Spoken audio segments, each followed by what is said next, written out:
Welcome back to the Carrot and Stick podcast, a podcast series focused on helping sales managers to become more effective in their roles. I swear to God, I change that intro every single time we do this. Today, I'm talking to Ben Wallin, the co-founder and director of Edison Smart. They are a recruitment company of about 30 heads or so, but Ben has had a 20-year career of advancing and growing his management style, and today we dig into all kinds of topics around how to become a better and more effective manager. We start out by looking at what the modern salesperson or recruiter looks like and their needs and how they've changed Ben as a manager over time. We take a look at the lessons that he's learned and how that's influenced how he acts as a person, from a massive fear of failure through to taking it personally when people left. We have a really good chat there. And then we end things on a really interesting conversation about the cultural differences between the UK and the US and what hiring looks like between the two, as well as how to mitigate those differences by taking staff with you across from the UK. It's a really interesting chat, and it's got a wonderful couple of stories at the end, 2 stories that I am not going to forget anytime soon. So I really hope you enjoy this episode. Here's Ben Wallin, co-founder of Edison Smart. Ben, absolute pleasure having you on, mate. Thank you so much for giving us the time. We had a little chat earlier on about some really interesting topics we want to go through today. You, as you said, 20 years experience in recruitment. You've seen a lot of change over time, whether it's technology, whether it's people, whether it's process. Lots has changed over that time, but the overarching theme being the evolving as a manager and the management styles that you've got, followed by 3 kind of key topics. First one being the modern salesperson or recruiter, their needs and how you've had to change based on the available talent that you've got to bring into your organizations. Evolving as a manager and the lessons that you've learned. And then a fun one at the end, I think, cultural differences between the UK and the US. Should we get into it? Let's do it, yeah. Wicked. Let's start with that top one then. What do you see as changed in the modern recruiter or the modern salesperson versus 20 years ago when you first got started? Ooh, that's a big topic. I mean, I think that certainly, we could talk all day about the introduction of technology and how that enables everybody. And obviously you guys at One Up have, we use your technology. That I wish I had that 20 years ago. Mm-hmm. I think having that real-time kind of data. People will talk about KPIs. It's got negative connotations a lot. I mean, I don't view it that way. Often the first thing you get in interviews is, are you a KPI-driven company? And it kind of drives me mad because it's all about how it's framed for me and, how we use it. But certainly I think, the various kind of plugins and the development of AI solutions is going to be big for us. But, I also think that when I came into it, when I first started in recruitment, I was in central London. And the amount of kind of your stereotype recruiters that are getting off the train at Liverpool Street from Essex and Kent with their pinstripe suits and, just almost that so stereotypical kind of recruiter that I think, unfortunately, a lot of people look at the industry and that's maybe the first kind of image that comes to their mind. Not to say that that type of approach to sales, if you like, doesn't work. It can absolutely work. But if I look at some of the people I've worked with more recently, and I could say recently, probably like in the last 10 years, a brilliant blend of all sorts of backgrounds, all sorts of different approaches to recruitment. And I think that fortunately, a lot of organizations, you still get a few kind of old school ones, but I think a lot have realized that it doesn't need to be that kind of hit the phone, boiler room type setup anymore. And perhaps you need to be a little bit more forgiving and put an element of trust into the people that you've hired. You've gone through the interview process with them. You've opted to hire them. That actually there's different ways to kind of skin a cat, even if they don't have that much experience. Of course, there's got to be that initial learning and foundation, and you want to get away from any kind of fear of the phone. But I think that recruitment, and I'm talking more about the agency world here because that's all I've known, is it's attracted a huge array of individuals from different backgrounds, and it can all work. It can all work. And I think it's become a very inclusive industry. There's no barriers to the industry. You don't need any qualifications as such. Some might say that you need a degree if they're trying to do a grad scheme, but not many. So I think it's been great. I think it's become a really good forward-thinking organization that is a barometer of the economy. And in recent times, that's been key. So a huge change, and you've got to embrace it. And then how have you evolved as a manager to deal with that then? Because as you say, we've sort of moved past the stereotypical old school, Wolf of Wall Street, like aggressive, like bro culture in a way that we used to kind of associate with a lot of sales companies, especially, 20, 30 years ago. These days, as Yeah. you say, there's a lot of people that think differently coming into it, and you realize, okay, these are the majority of the workforce now. We've got to support them better. What have you done? What have you changed in your management style to better support those kinds of people? Well, do you know what? I mean, I've been involved in two startup organizations, and one thing that they both had in common was when we were hiring people, perhaps skipped on a few months and we're beginning to hire maybe some people with experience. The amount of people that have been in a pretty hardcore environment who just either just burnt out or just actually kind of looked up and about and realized not every agency is like this. And so I've hired a lot of kind of second jobbers, if you like, that had a really good foundation, had really good work ethic and knew the kind of the basics, but just didn't want to be in that environment anymore. And I would say that that kind of environment is few and far between now. The company that I co-founded now, Edison Smart, we're down in Basingstoke in Hampshire. So it's very different to London, where there's literally an agency in every corner. So where we can take talent from there isn't an abundance of them, but there are two or three in nearby towns and cities, like Reading, for example, where these do still have that quite kind of chain to your desk, hit the phone, call reports, call hours, go through the database. You can't leave until you've made a certain amount of calls, but kind of mantra. And that's great if that works for them, brilliant. But what's great, even better for us, is that we've attracted people that don't want that anymore. And I think there's increasingly people there that, got more savvy to the fact that this isn't recruitment.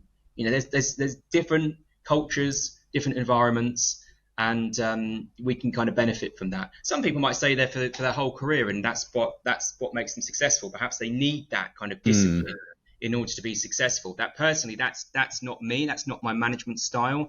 I don't want to be on top of somebody so much like that day in, day out. I prefer to give a little bit of rope, in all honesty. I've kind of learnt that over the years. But if we can benefit from it, then great. This isn't necessarily reflective of what I believe. It's more what I've heard some people argue against this sort of mantra of, we have to be more culture focused. We have to be about employee engagement. We have to make them feel more cared for. Is that fundamentally recruitment sort of lives and dies on the number that you bring into the business revenue wise, right? Like we can always be lovely and soft and fluffy, but if they aren't delivering the numbers they need to keep the business afloat and ultimately pay for themselves and then some to make the business profitable, there's a problem. So how are you guys driving that, that focus on the outcomes, on the revenue that needs to be brought into the business without it becoming you must make this many phone calls if you're going to be able to achieve A, B, and C? How's that evolved maybe for you versus the old school boiler room that you may have seen previously? It's evolved massively for me. If I think back to when I first started managing people, when I was in that classic kind of billing manager role, which is probably the toughest role in recruitment, I think everybody would agree.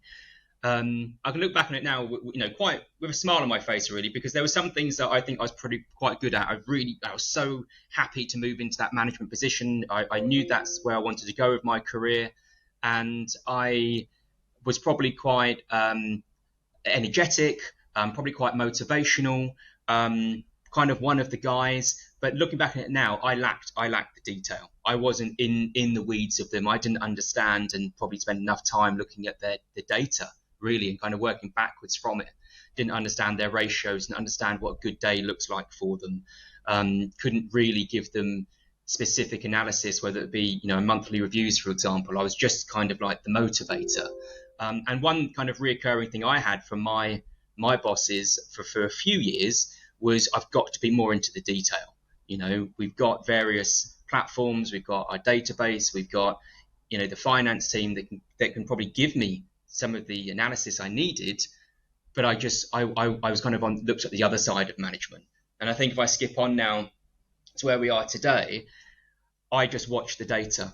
And that's not about being micromanaged approach. That's not about being KPI driven, but we're in sales. How can we understand what's working and what's not if you're not looking at the data? And if you can start looking backwards.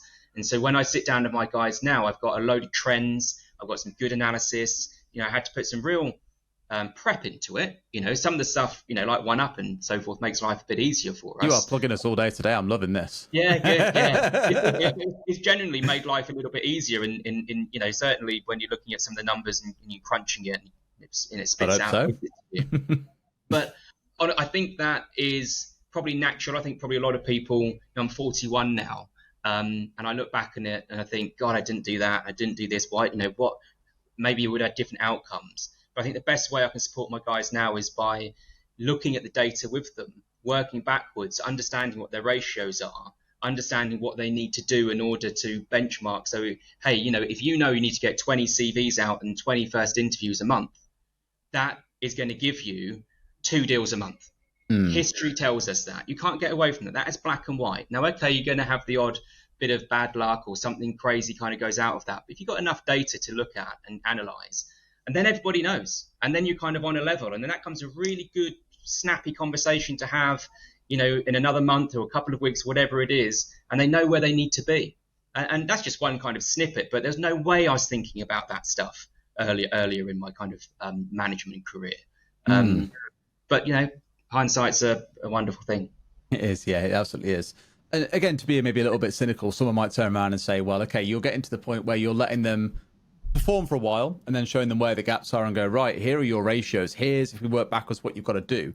You're being a coach there rather than a manager. You're helping them get to the answer themselves and almost showing them the way to the answer rather than telling it themselves. Some might turn around and say, you could tell them on day one, look, here are your numbers and here's why those numbers exist, is because we can see from our own data you've got to do this and this to be able to achieve X, Y, and Z. That means you'll be successful. Why do you take that approach of being, I don't want to say being softer, but being more patient and kind of letting them see for themselves over time what it is they have to be doing rather than telling and prescribing from day one? Yeah. I think management is all about personalities. You can't treat everybody the same. I'm a big believer in will versus skill. And this skill is a little bit, it's not apparent to begin with. You've got to give that time to see whether or not they've just got there's something intangible about sales. It's just the nous, it's the savviness, it's the, how some people just got the knack of just weeding out just a brilliant candidate and thinking, how have they done that? Yeah. But some people have got that and some people don't. It's really difficult to kind of put your finger on it. So I think they needed that a little bit of time. But if they're showing me the will and they're going the extra yard, and you just know when somebody's working hard, you literally, smoke is coming out there. You just know somebody's had a great day or really tried that day. Then I think you've got to persevere with that type of individual, and then just hope that the skill bit kind of comes along with the coaching, with the mentoring. But my co-founder Dan, him and I are quite different in our management styles, and that probably works because everyone says we complement each other. But he's probably a bit harder, maybe a bit less impatient, which I think absolutely works. And I'm a bit more, I want to give people a bit of rope. I prefer a bit more of a grown-up autonomous environment and culture. That's what I want to have here.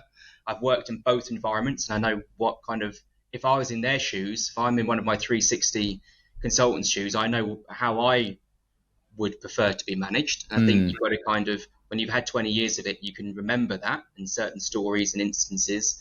There's no wrong way. No way is the wrong or right way. It's just how I've learned that it works for me, and hopefully works for the guys. I think you've got to treat people a bit more like adults now, as opposed to, as I said earlier, just 101 KPIs that you've got to achieve by the end of the day. Otherwise, you can't get home.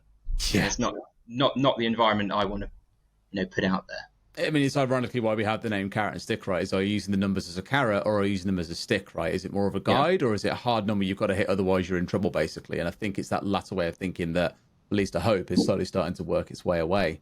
And expanding on that a bit further than our second topic was around evolving as a manager and the lessons that you've learned then. Talk me through this, because again, 20 years is a long time to build up the skill set of being a manager and the kind of mistakes that you make along the way. Can you think of any particular turning points or moments where you learned something really pivotal that you were like, right, I'm definitely doing A, B, and C moving forwards as a reflection or as a response to this moment in time? Yeah, several. I mean, give me your top ones, the biggest learners you've got and what happened. I would say that when I worked for a company called Console Partners for 13 years, and I was like I knew the owners previously. And I was, along with another colleague, we were the first people that joined. So it was a very much startup environment. And we built the company up And I then went into a team leader role. And then actually, funny enough, when I was in that team leader role, I was running a digital content team. And there were two co-founders, and one of the co-founders was sat on our desk. And I just couldn't manage because he was on the desk. I've got 4 or 5 people around me, and I just didn't feel as if I had room to kind of make a mark and get the buy-in from the guys. So I remember having to say to him, even though he owned the company, can you sod off, please? I'm never going to learn if you're sat on the table because everyone's gravitated towards you. Which he did, and he totally understood, and he kind of moved off. And that probably was one of the biggest. That I felt as if that then got me going. I felt as if I had the autonomy. But skip on a few years, we had an office out in Los Angeles that was doing really well, and we wanted to set up an office on the East Coast also. And I had lots of customers in Boston. I went there frequently, so it was kind of an obvious choice for me to go. So I did. I went over there, and again, that's another startup environment because we had an office in downtown Boston. I took one of the guys with me from the London office. He fancied the move as well, but then we just had to hire local talent. Now suddenly I'm by myself, hundreds of miles away from either of the co-founders, building a team from scratch, which I hadn't done before. But then it was everything else with it. It was the reporting, it was the analysis, it was being into more detail than probably I'd ever had to be involved in. And I got caught short. I would be involved in kind of board meetings, and I'd be calling in, and there'd be some questions fired, and I didn't have the answers. I didn't have the answers, and I was showing up 100%. And I remember coming home and talking to my wife, just saying, "Wow, yeah, this is a bit of a step up. I need to sort this out." And to be fair, they were great. There was always going to be a slight risk for somebody that hadn't kind of because essentially it was his own business. And they did support me. That was a learning curve. I had to really knuckle down and find ways to get myself out of the sales floor, focus on reports that I needed to put forward and strategy and all the kind of granular stuff. That was probably my biggest learn from a management point of view. Yeah, no doubt about it. And then obviously hiring an American team, which was very different. The talent out there and how they perceive recruitment and the type of personalities we hired compared to what was the London-based recruiter was also a learning curve as well. I bet. I mean, coming to that in a minute as well, because I think that'll be a really interesting topic about the cultural differences that you get over there. That is our third topic we'll come on to. But just to come back for a second there, you spoke about getting off the sales floor and being able to sort of develop and grow as a manager.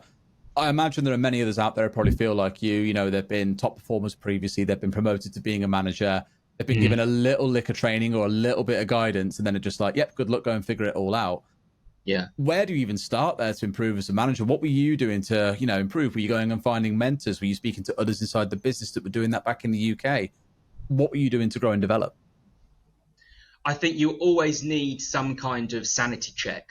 Somebody that you trust, obviously somebody that knows where you're coming from, whether it be a mentor, maybe a colleague, an ex-colleague that's perhaps a little bit removed, but you can pick up the phone and just go, do you know what? I just need a sanity check here. Just a check and balance, essentially. I was lucky enough to have that with a couple of people, for sure. I had one good bit of advice from one of the founders, which was you need to work from home or get yourself out of that office minimum. I mean, now it seems stupid because people do it a lot, but at the time it was like once a fortnight. And I was like, oh, really? Okay.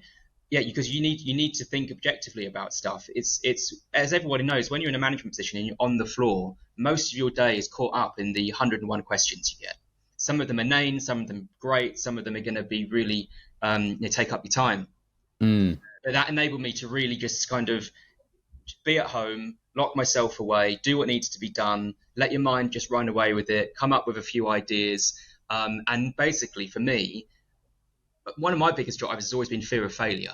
And I had a massive fear of failure about that Boston office because I knew it was going to be important. I couldn't let it fail. Absolutely couldn't. And when I got shown up in that kind of board meeting, that was, as I said earlier, stake in the ground. I can't let that happen again. So I was absolutely open to advice that I could be given. But that was probably one of the best ones, is you've got to take yourself out of the environment sometimes. 100%. We recommend it a lot to our SLT, to be fair, our leadership team, is we say, one day a month, take yourself out of the business and go and work on your department, not in it. Because like you say, when you're working in it, your face is in the furnace, you're so focused on that day to day, and you're thinking you're thinking maximum like a week ahead, maybe a month at a push. But if you get yourself out of that environment where you're so used to working and have a chance just to pause and think, okay, let's think 3 to 6 months down the line now. If I ignore what's going on today and think more about the macro, what's going to happen in 3 to 6? What have we got to start changing? What should our goals be in the near term in order to move things forward? So I'm a massive advocate of the whole get out of the business and work on it, not in it instead. Really important, I think. Yeah, and you know what? It's funny that I kind of bring this up now because I'm probably not doing that enough now. Get it in the calendar. Own advice. Dan and I have spoken that we just need to maybe just get away, go wherever, go to a country hotel and just talk through the business, for the whole day. But we get kind of too caught up in it. So I probably need to heed some of that advice again, actually. But you know what? I think that I also remember during that time is I felt very personally about what I was building. And, if an employee left, or if somebody took another offer, turned us down, went to another agency, or even if who I was reporting to, if they were kind of giving us a tough time for maybe underperformance, whatever it might be, I used to take it really personally. I used to get super defensive. In a way, I think I've been told both things. I've told that was a great trait because I was in the kind of trenches with my guys and I would absolutely defend them to the hilt. But in other times, I was way too defensive. I just needed to kind of go, fair enough. I need to learn from that. Yeah, you got a good point. That was absolutely a part of growing into a manager, which is you've got to take the stuff on the chin. For a while there, I just thought I knew it all. They're not here day to day. I am. What do you know? But like I said, learning curves. I have it a lot when people leave us. Like lately, it sounds like loads of people are leaving. But like earlier on in the business, if someone left like you, I'd have been really upset and just been like, what have I done wrong? How have I failed them? Clearly, we're not as exciting as I thought we were. And you kind of realize like some things, it doesn't matter how exciting you are or unexciting you are. People are going to move on at some point, and it's an inevitable thing you have to face. And I know I've got used to it now. I'm pretty sure some of my team managers, for example, would be mortally offended if one of their team left tomorrow or something. But now you get to a stage where you just start realizing it does happen and it's okay. Like no one's impervious to having someone leave. So just be ready for that and expect it at the same time, right? It will happen one day. Yeah. No, I agree. I think in most people in sales, and I think in particularly in recruitment, you talk about having a thick skin.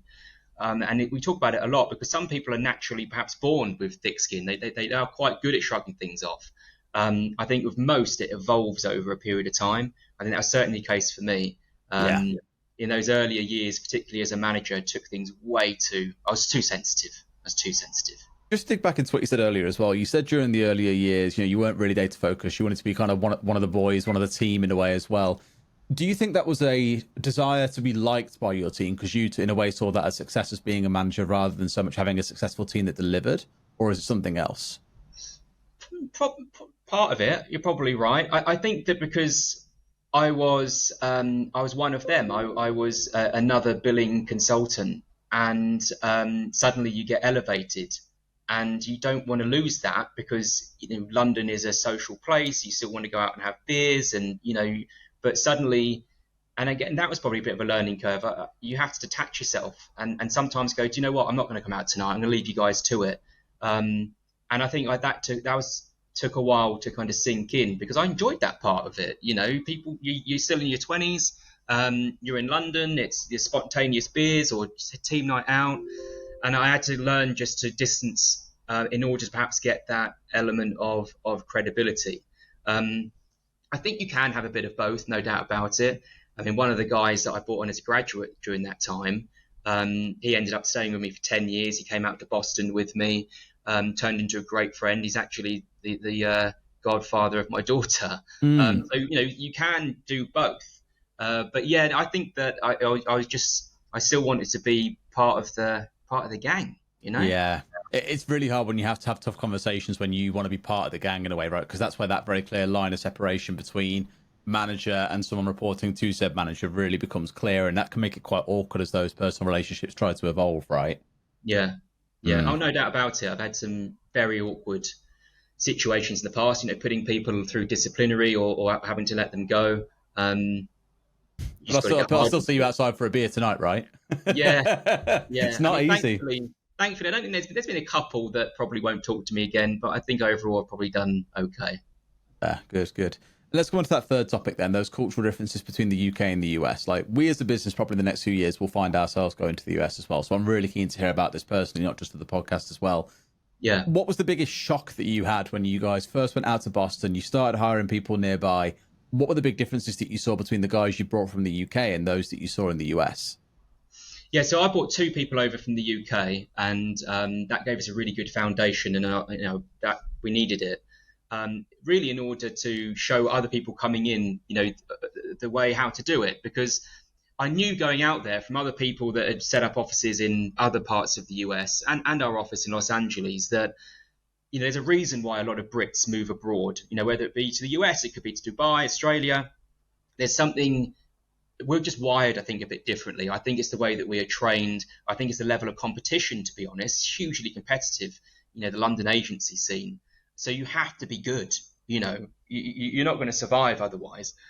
And it is deemed very much as a sales position, recruitment. And so it should be. When I went to the US, it was very apparent to me when I started interviewing people that a lot of them, you'd ask for their top three, reasons for wanting to be in recruitment or what's important to them. Rarely was it money. Rarely. Most of the time it was like, oh, I just love the idea of getting somebody their dream job. And they see it maybe more as an HR function than a standalone recruitment function. And that's great. If that's the buzz that you get out of recruitment, then brilliant. Everyone has different motivations. But it became apparent that there was just a kind of a lack of urgency. And I think everyone has noticed that a lot of Americans prefer emailing. It's a big email kind of culture as opposed to picking up the phone and go, yeah, but they don't know me. Let me schedule the call. Let me schedule. No. Just You pick up got the their phone. number. Just phone them. But I remember when I went out there and I phoned a couple of customers, and their voicemails, their landline on their desk in their office, there was on voicemail permanently, just said, I will not pick up this phone. You're best off leaving a voicemail or send me an email. And I was like, wow, I don't think I'd get that response, that voicemail message in the UK or in Europe. But they just do things a little bit differently over there. So, we struggled. And I think a lot of agencies struggle to find those stereotypical London type recruiters. They've just got that urgency about them. And there's some brilliant recruiters, don't get me wrong, of course, and it's a huge industry out there. But it's just viewed a different way. And in some ways, it's great because we work from here. We do most of our works in the US, even though we're in Basingstoke. Probably about 78% of our business is US driven. And we have a great pickup response rate. And they love it. They feel that they're quite flattered that they're being headhunted per se. Whereas in Europe and the UK, it's that it's unfortunately the recruitment industry isn't perceived that way by a lot of people. So actually that was very enlightening when we went out there because you'd have great conversations, welcoming kind of conversations, every day. But in terms of hiring local talent, it was tough, no doubt. Interesting. I think it's fascinating because I think when we think of the stereotypical American, dare I say, I'm sorry, Americans that are listening to this, you think of the stereotypical American here in the UK, you think loud, competitive, all about, that American spirit, really wants the whole American dream, is ambitious, is money motivated, all that kind of good stuff, right? Whereas what you're saying there is actually it sounds quite the opposite, where a lot of them are, a bit more chilled, not as urgent, like you say, willing to take emails over phone calls. It's quite a bizarre thing to hear. Yeah, I certainly, when our Los Angeles office, I think you just used the right word, bit more chilled. They were in Santa Monica, they were one block from the beach. And that did seem to kind of resonate a bit with some of the hires. And some brilliant hires were made, no, don't get me wrong. But it's just a culture clash, right? And the best thing that, I think a lot of agencies do is try and get kind of e-visa status, take over some of your good performers, ones that you can go and keep them in the business. Maybe it's a good way to retain them, and they can lead the way. And I think that's a good model. Yeah, and I think really you sort of mentioned it earlier on, but like a few of our customers I know that I've been speaking to have been saying we're only hiring senior recruiters now, those that have had a couple of years in the role, because when times get tough like they have been for the last 6 months of most of the market, you want those who understand, look, this doesn't mean it's all over. It's not put the brakes on. It's not stop what I'm doing. It's not a free ride. We do have to really graft to still get this business in. And it sounds like in a way you took the guys with you to the US that had that sort of mentality of you've got to work damn hard to still make this work, as you say, to sort of set the path for everyone else to walk down as well. Yeah, no doubt. And I think whenever we managed to attract somebody from a other Boston agency to come in and talk to us, there was always a kind of, it was eye-opening for them, I think, the way that we went about things. And there's a lot of intrigue. Because obviously we're new kids on the block. There weren't that many other kind of British-based, there was quite a few now, but British-based agencies there at the time. And I think we created a bit of a wave. And I used it to our advantage. I was, even when we were talking to customers, they say, yeah, we will be a bit more aggressive, but we'll get you results. That's kind of what we do. I think things might be changing a little bit over there now, and obviously there's been a big influx of British and European recruitment agencies setting up shop out there, and so I'm sure being what you hear from those guys, how similar it will be, I don't know, but yeah, you got to embrace it. We had some great hires out there, but yeah, there were some ones that just they weren't wired the way that maybe London agencies are. And it can be quite mercenary in the US as well in terms of like labor laws and stuff like that, is that they can basically be up and off in 2 seconds. I remember hearing from another software company founder, opened a US office, hired a bunch of people, and about 6 months in, pretty much everyone handed the notice in, and 2 weeks later he had no staff in the US. It was absolutely mental. Yeah, well, a lot of states have the kind of at-will employment kind of policy. So yeah, they can up 6 and just go that day, really, and you only got to pay them maybe 24 hours, and that's it. I mean, it can work kind of both ways. I mean, I had a couple of situations where I just had to get rid of people, and it was very quick and clean, and I was thankful. Very easy versus how it is in the UK, essentially, right? Oh, yeah. No, that's it. It's crazy, just a completely different world out there, which I love. And thank you. Those are all 3 really good topics, and loads of lessons I've taken from that. I always like coming to stories as well. People always remember stories is the way that I think about it. What I'd love to hear from you is, over that space of your career, your favourite stories. One positive one, maybe you've done something really well, or someone in your team has done something really well, and then give me a horror story and what you learned from it. Oh, God. I tell you a horror story, first off, just because it comes to mind. When I was in Boston, I hired this guy, and he's a ball of energy, and he had worked for, I think it's like a Robert Walters or something. So had, a pretty good kind of foundation in I think there for like 3 years or something. A bit quirky, but I quite liked it actually. I thought it could be good for what a small office environment. I thought it could be, just a big personality. I quite liked it. Anyway, he comes in the first day, and he comes in with a bag full of soft toys, like kind of soft, like American footballs and basketballs and stuff. And he's throwing them around the office and trying to get people to catch them and throw back. And he's like, yeah, this is great for kind of teamwork. And it's very brash, very kind of stereotypically American. I thought, okay, well, I'll go with this. And he had a ball of elastic bands, and he was pinging them around. I thought, well, that's a bit annoying, but okay, it's his first day. He's excited. So the first day kind of came and went. But I remember going home and saying to my wife, like, yeah, this guy, I'm sure he'll be fine. Anyway, the next day I had an early meeting. And I came in at about 7:30, and I was the first in. Well, I thought I was the first in, and he was there already. And I was like, "Oh wow, you're in. Great. What time did you get in?" And he said, "Oh, about 2:00." I said, "You what? 2:00 in the morning?" And he went, "Yeah. I just couldn't really sleep, and I thought that I've always told myself I can't sleep, just get up and be productive." And he had an hour's commute. He lives in New Hampshire. I was like, "So what time? You must have left at like 1. Like you didn't leave it very long to try and get to sleep." And he's like, no, I just thought I'd go, you're going to be knackered later. I mean, this is, and also, who have you been talking to? Everyone's a right. I mean, I couldn't comprehend it. I just really struggled. I think I probably sat there for like 2 hours just going over in my head, like, what is going on here? Anyway, I said, look, you're going to be exhausted later. And he goes, no, I'll have some coffee. I'll be fine. Anyway, lunchtime comes and goes, and I'm like, has anyone seen the fella? I won't name him. And I says, has anyone seen it? And everyone's like, no, I haven't seen him. I thought, that's odd.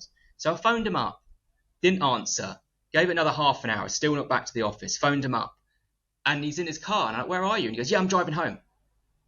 you're right, I was tired, so I've gone home. I was like, right, okay. Did you not think about, I mean, I told you this might happen. Did you not even think about telling me or asking me if it's all right to leave? And then he started backtracking and saying, oh, yeah, no, I've been sick. Yeah, I'm so tired, I've been vomiting. And like, this is just absolutely whack. This is just crazy. So anyway, he went and I phoned up my manager, my boss, co-founder, who was in LA, for a sanity check. And we just basically both said, this is just nuts. Too much. So I phoned him up and I just said, don't come back. And he didn't come back. And I later found out that he hadn't ever worked in recruitment. He totally faked his resume. And he actually was probably known a little bit in Boston circles for doing that, more than, once or twice. But that's just some of the crazy things that happens when you hire people. You're never quite sure. I remember even doing a reference on him and he must have teed somebody up. It was just, I always remember that. I've just never seen anything like that since. Very, very odd. But thank God that you could just get rid of people, that quickly. God, imagine especially with us for a day and a half. That is bonkers, absolutely bonkers. What about a positive story then? One that's a bit more sane is the only way I can describe it. No, I think sometimes positive stories is about where somebody was and where they are now. And I remember, I hired a guy. We used to do grad schemes, so we'd have an intake of maybe 4 or 5. We'd know that maybe a couple of them won't work out. They go into this kind of training scheme for maybe a month, and then afterwards they're then designated to one of the divisions. And for whatever reason, the other guys picked who they wanted, and I was like last in the queue to get so I got the runt of the litter, so to speak. And it's funny because the first day he came in, he'd done his cruciate ligament or something. His knee was bad. He was on his crutches.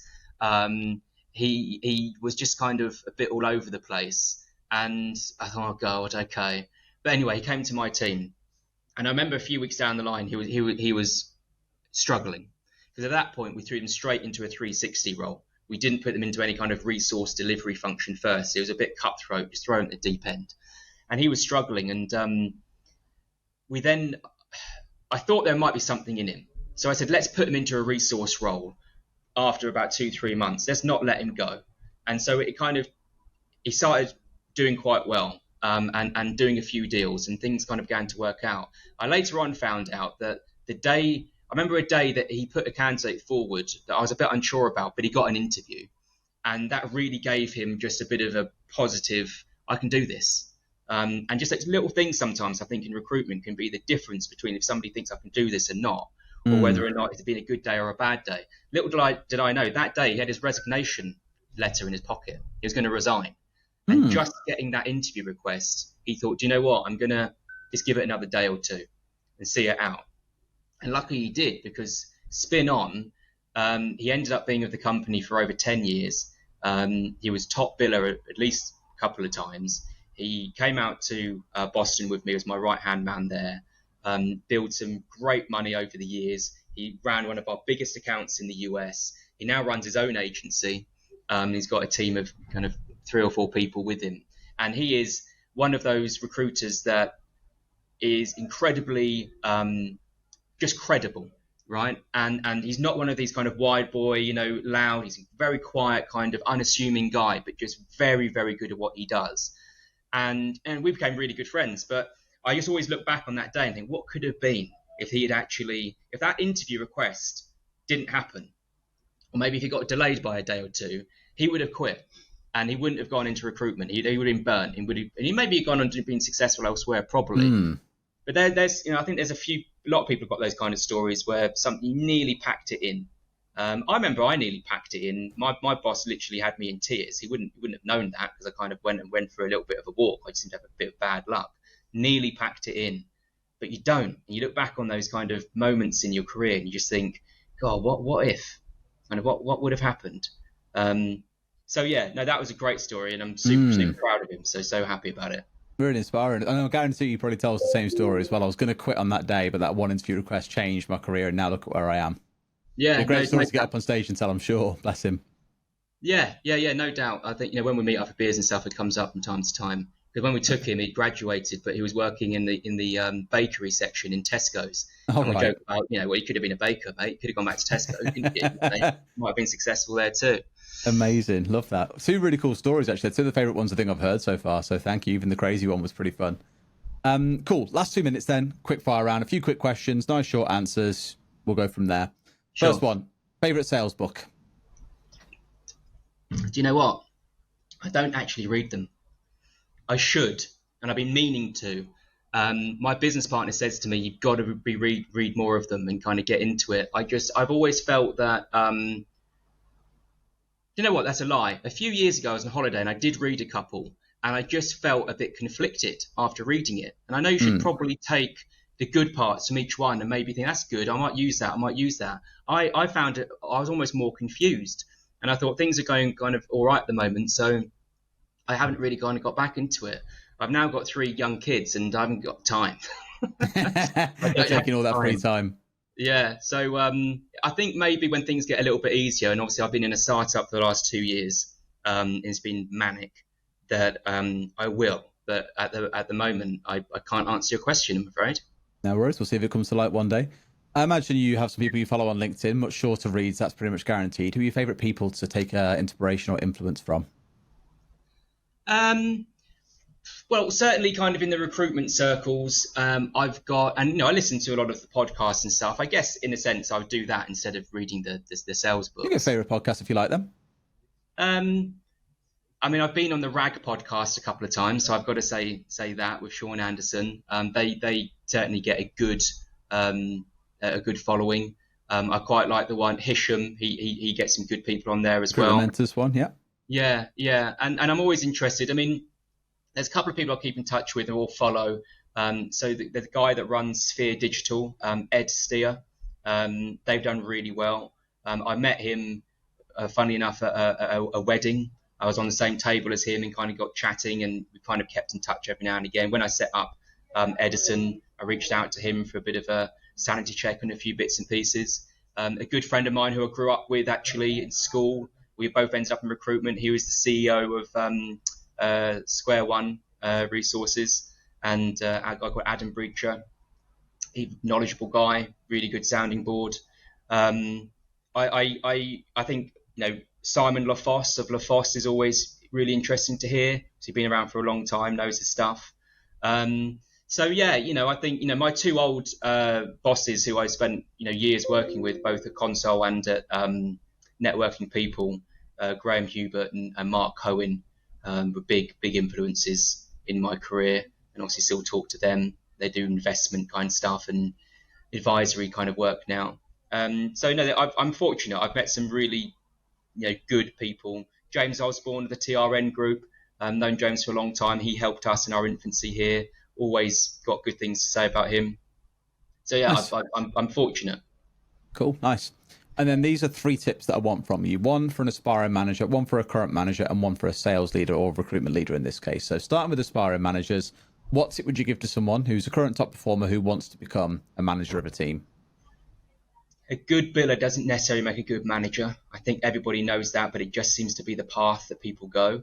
I'd also say to that individual, there are other paths. I think some people get coerced or think that's the only route to go. I don't think it is. But if they are intent in going down the management route, I'd say you've got to embrace the data and really try and get into the detail. I learned that a bit late, as we said earlier, but the sooner you can do that and kind of get your head around it, I think that is a great thing. Don't be scared by the word KPI. It's your best friend, 100%. Love it. And then what about for current managers, those that maybe have been in the role a year or 2, still finding their feet and really figuring things out? What advice or a top tip would you give to them? I think management is all about styles, and I think you need to be comfortable of defining your own style and what you think works for other people, and it's got to be productive, obviously, and then kind of sticking with it. Now, I know you need to manage people in slightly different ways, but if you're not consistent in the way that you manage broadly your team, then I think that gets very difficult. If people can contradict you or call you out on this, that, and the other, it can be very difficult to maintain a really, healthy reputation. So I think understand what your style is and keep consistent with it for sure. Love it.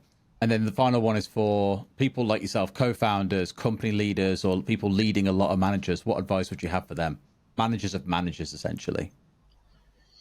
So we've kind of got to a point where we've had to appoint now team leaders. And a lot of our conversation of them has been, what's our culture here and how do we maintain it? Because they're going to really influence it now that they're managers.